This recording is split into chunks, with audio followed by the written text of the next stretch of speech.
53, but this is the game where guys who are possibly on the fringe of making the team, this is where they make a name for themselves. Now, a guy who's made a name for himself within the media is Jason Aponte. You can follow this dude at Jason Aponte. That's APONTE 2103 on Twitter.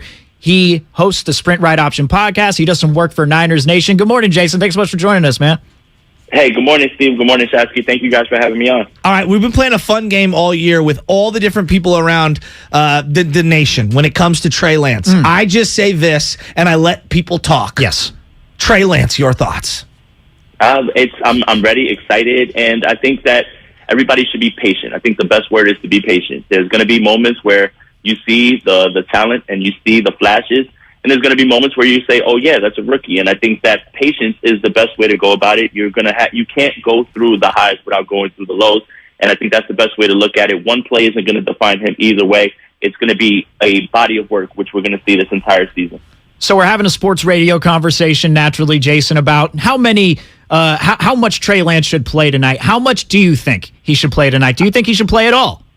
I do, actually. And I guess the number one goal is to make sure that everybody gets out of this game healthy. But the 49ers do have 17 days until week 1. So there is something to the idea of being cold. And you do want to, momentum is big in this game. So you do want to see 3 to 4 series where they can string things together with the starters, start to build that cohesion with the offensive line. But main goal, get out healthy. But I do think because of the long layout and the way that these preseason games were jammed together, 12 days, 3 of them, I think that it is good for them to get out there, maybe feel some hits, get them in, get them out, but get them ready for week 1. All right, so you've been at all the different camps, and you've been watching every single practice with a fine-tooth comb. Who's a guy that maybe 49er fans at home who haven't seen any of the practices aren't familiar with that you actually think is going to make a deep impact on this roster for this year? That's a good question. I mean, you can look at so many people. I mean, I've been firmly in the Jordan Mason camp, and we're going to find out what he can do. Hopefully he gets some more run this time, but he's been one of the most consistent players across camp. Deep impacts, I mean, there's going to be the guys that obviously everybody's going to see Bosa, all those guys fine. But, as far as like deep impacts, I think it's going to be guys that we haven't necessarily seen pop on the field. So, I mean, during preseason. So, let's say, I'd probably say Tarvarius Moore is going to have a chance to impact if he can show some things, if he can clean up a little bit more on the back end. As we know that Jimmy Ward is going to be in and out. We don't know what's really going to be happening with him in week 1. It's going to be hard to say. I'm firmly in the Jordan Mason camp, and I am pushing. I'm stamp my flag, pushing for him to make this roster. I think that he's one of those Shanahan backs that either is drafted late or not drafted at all, that he gets something out of, and he just fits the profile so well. Jason Aponte, he covers the 49ers. He hosts the Sprint Ride Option podcast, and he also does some work for Niners Nation as well. So you're speaking on Jordan Mason. Is the running back group the group that you're going to be paying attention to the most tonight? Are you going to have a microscope on the offensive line? Anywhere on defense, the cornerbacks, the linebackers? Who are you going to have a microscope on tonight as far as the position group? Yeah, I think it's offensive line. I think it's running backs, and I think it's the free safety spot right now because of the influx, and we don't know what's going on with Jimmy Ward. George Odom was actually running with the ones in joint practices, actually had the interception in the Minnesota game. But how much is that going to carry over? He immediately took over with the ones on the next practice, and it was a little bit interesting to see Tarvarius Moore running with the twos. You saw a little bit of Dante Johnson actually too running with the ones. So it's going to be free safety for me. Everything else is pretty much locked in. You know who your 3 linebackers are. You know who the rest of the secondary is. You know what the defensive line is. Offensive line, I'm looking for that cohesiveness. Is that going to build? What do we do at center? It's going to be Jake Brendel. Does he look good? And then the running back room, I think we have a telltale sign as to who's going to make this roster. It's clearly Elijah Mitchell. Jeff Wilson starting and running with the ones pretty much puts him in the safe category. Now you have to get to the part about Trey Sermon, TDP, who I TDP's in, but Trey Sermon, Jermichael Hasty, and Jordan Mason are the 3 guys that I'm looking at that possibly are on the bubble or should at least be discussed in that way. Well, when you're looking at this, because you keep referencing kind of the secondary, which I'm worried about, and the offensive line, which I'm also worried about, if I were myself to pinpoint what I believe to be the Achilles heel of this team, if there is one, those would be the 2 places that I would start. Am I wrong for that, or is there an area that maybe I'm neglecting, like quarterback? No, I don't think so. I think that there should be a little bit of hesitance, especially because we haven't seen Tarvarius Ward and Emmanuel Mosley on the field at the same time. But, you spent some time at Camp Shasky. Those guys are fine. I think that the cornerback room, I think that is locked in.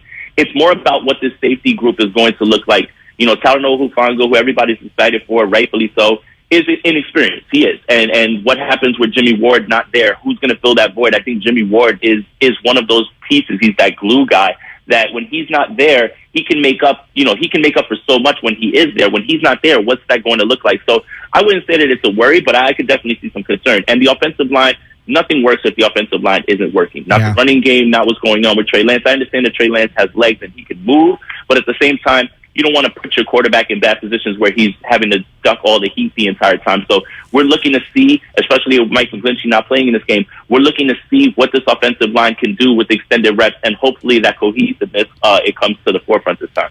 Jason Aponte, he covers the 49ers. He is host of the Sprint Right Option podcast, also does some work for Niners Nation, and we really thank him for joining us this morning. Javon Kinlaw is one name that I want to throw out there because we're talking about positional groups, but what this dude did against the Vikings in that last preseason game, just how in shape he looks, that video of him walking off the practice field after joint practices, like Kinlaw looks like he's primed for a big year.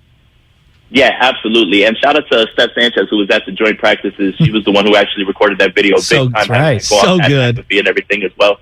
But yeah, I think that a lot of people are excited for Javon Kinlaw, and rightfully so. And in the beginning, I think that a lot of people had this way of comparing him immediately to DeForest Buckner because it almost felt like he fit right in there, and they basically drafted him to replace him. I don't think that's the correct way to do it because DeForest Buckner is one of one.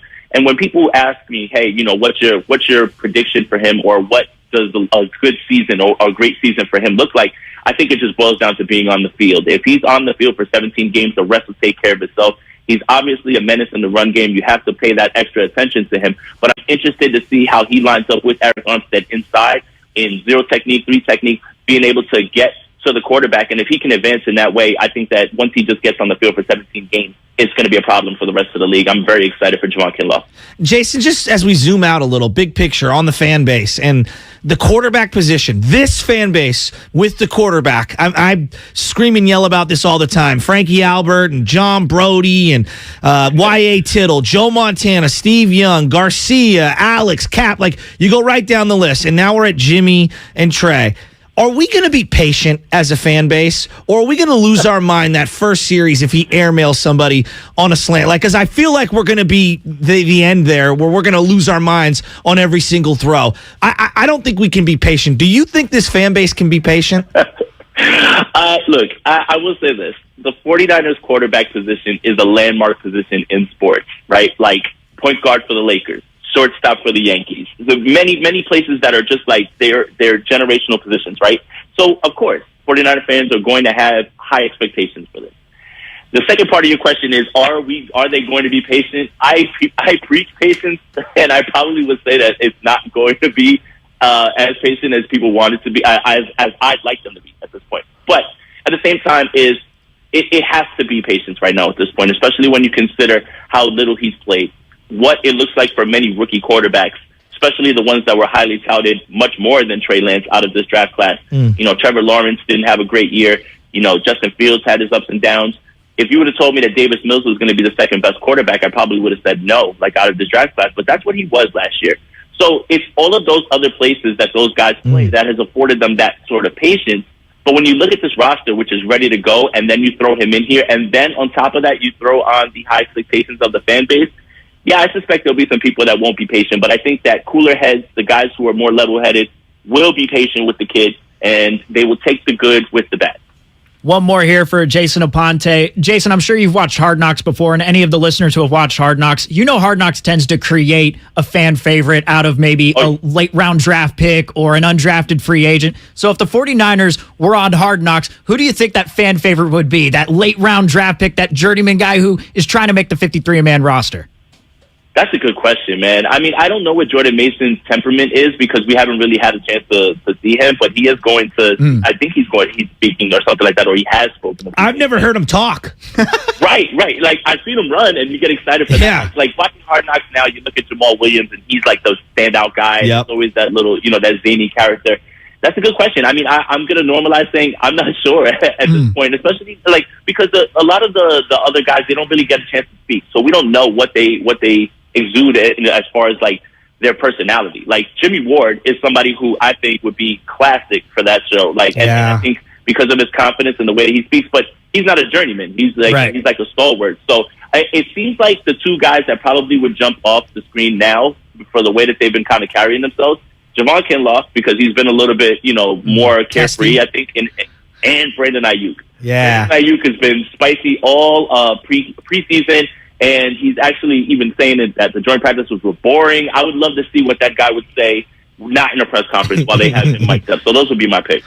Jason Aponte, he covers the 49ers. Follow him on Twitter at Jason Aponte. That's APONTE 2103. Of course, he hosts the Sprint Ride Option podcast, does some work for Niners Nation. Thanks so much for joining us this morning, Jason. We'll have you on later on this season. Thank you, Steve, and thank you, Shasky. I just wanted to say before I go, Shasky, Bonta, Steve, I appreciate you guys supporting independent content creators like myself, like Splash Cousin Jordan Elliott, like Brad Graham. It really means a lot, man, and we don't take it for granted. Very humble about it. We're all in the same ocean, man. We're all just swimming upstream, doing the best we can. He did a great job there. And what's great, honestly, is the boom, boom, boom, boom, boom, rat-a-tat-tatting. We love that. Yeah, man. Thank you guys for having me again. It's a pleasure. And yeah, anytime you guys want me on, I'm here for you guys. Hell yeah. We'll definitely do it again. And also, good luck with the Yankees. So, he's a Yankees fan. I know that. It's a tough time for Yankees fans. Well, give me Judge. You know,